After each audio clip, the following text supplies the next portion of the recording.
Marcos, he uses the PS a lot in his writings, the postscript. And the postscript, which started out as being, maybe an extra sentence or two, came to actually take up nearly the entire body of the text. So the main body might be a sentence, and then the postscript might be pages long. And the postscript comes along and it destroys and subverts and undermines the meaning of the main body of the text. And this is what the Zapatistas are trying to do to the Mexican state. So the Zapatistas are the PS, rushing in from the margins, from the rainforest. And the PS in Marcos, it becomes all different kinds of characters which attack him and attacks the things that he says and takes the piss out of him too. And in this one, the PS has appointed itself his interrogator, and it puts him on trial for being a revolutionary. So Marcos confesses to having all of these ideals, and the postscript is outraged, and it says that this is not going to be allowed to continue. And Marcos makes a series of confessions. And then at the end of the trial, there's a series of accusations. The whites accuse him of being dark, guilty. The dark ones accuse him of being white, guilty. The authentic accuse him of being indigenous, guilty. The treasonous indigenous accuse him of being mestizo, guilty. The machos accuse him of being feminine, guilty. The feminists accuse him of being macho, guilty. The communists accuse him of being anarchist, guilty. The anarchists accuse him of being orthodox, guilty. The Anglos accuse him of being Chicano, guilty. The anti-Semites accuse him of being pro-Jews, guilty. The Jews accuse him of being pro-Arab, guilty. The Europeans accuse him of being Asiatic, guilty. The government officials accuse him of being an oppositionist, guilty. The reformists accuse him of being an extremist, a radical, guilty. The radicals accuse him of being reformist, guilty. The historical vanguard accuse him of appealing to the civic society and not to the proletariat, guilty. The civic society accuses him of disturbing their tranquility, guilty. The stock exchange accuses him of ruining their breakfast, guilty. The government accuses him of increasing the consumption of antacids by government agencies, guilty. The serious ones accuse him of being a jokester, guilty. The adults accuse him of being a child, guilty. The children accuse him of being an adult, guilty. The orthodox leftists accuse him of not condemning the gays and the lesbians, guilty. The theoreticians accuse him of being a practitioner, guilty. The practitioners accuse him of being a theorist, guilty. Everyone accuses him of everything bad that has ever happened, guilty.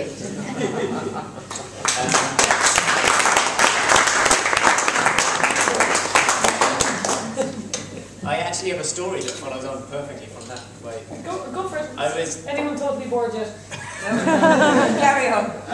And normally I have poems and stories coming out my ass, but I've got nothing Latin American, and I was trying to think of something today, but I spent the whole day shoveling dirt for my mum, right, getting in touch with con mi campesino ahí dentro, so I didn't really have time to look for anything.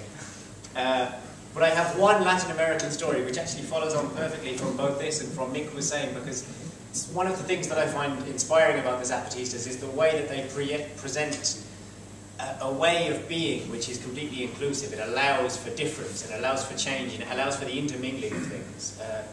I don't want to idealize the Zapatistas. There's problems with them and they don't completely realize this dream, but they do put that dream out there. And I think that there's something maybe distinctly Latin American which made that so possible or so likely to occur.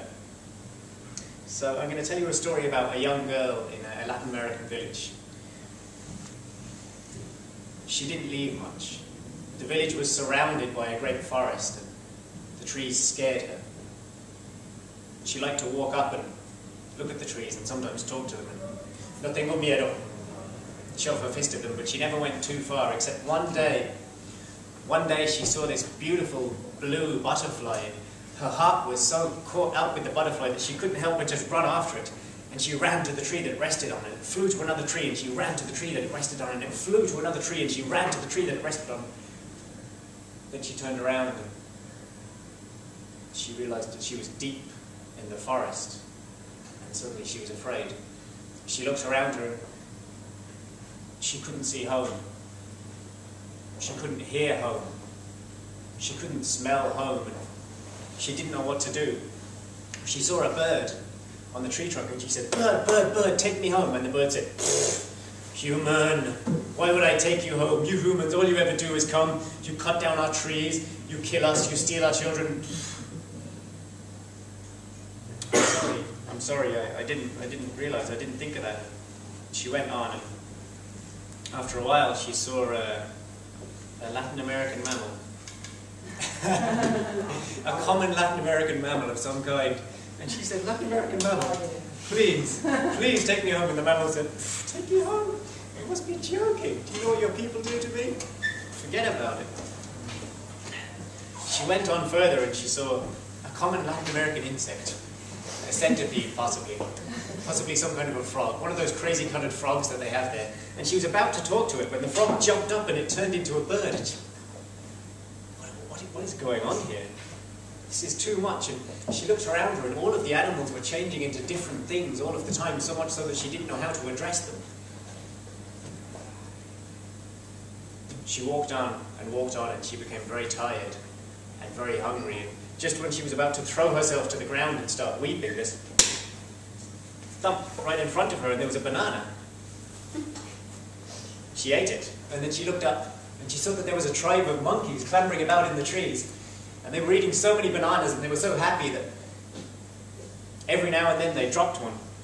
So she followed this tribe of monkeys for the rest of the day, eating the bananas that they dropped. And when night fell, she sat herself down beside a tree, and then all of the monkeys dropped down around her and they said, girl, girl, girl, come with us, come with us. Tonight is the feast of all monkeys. The Lord of all monkeys is having his feast. You have to come. So she went. And when she got there, the Lord of all monkeys said, who is this girl? Who is this girl? What is she doing here? You are not invited. And she said, no, no, no, Lord of monkeys, sorry, the other monkeys said that I could come. And the monkey went, but he let her stay. That night, the girl was sleeping in a hammock and she heard the Lord of all monkeys snoring. He was saying her name, Ichimurie, Ichimurie, and there was something else. He was saying, eat, Ichimurie, eat Ichimurie. I'm going to eat Ichimurie. She screamed and the monkey woke up. And she said, you were saying Ichimurie, Ichimurie. And he said, no, don't be silly. I must have had something stuck in my throat. Go back to sleep, go back to sleep. And he turned over and he went back to sleep. And pretty soon he began snoring again, but this was more like a growl.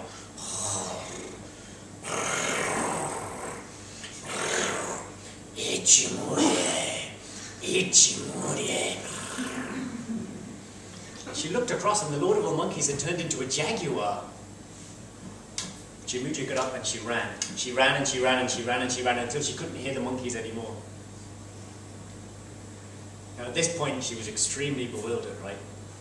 She was getting very close to giving up hope altogether. Nothing ever stayed what it was. Nothing ever stayed in one place. None of the animals trusted her or liked her because she was a human, and because she was a human she didn't understand them. She didn't know what to do. Again she fell to the ground.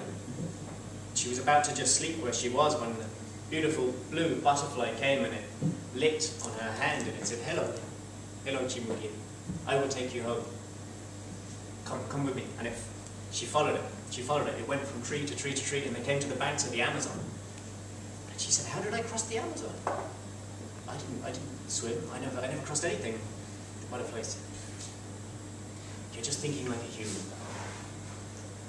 Now, touch my wing. And she touched its wing and she too became a butterfly. And she flew across the Amazon and she landed back in her village. As soon as she touched the ground, she grew back up into herself a girl.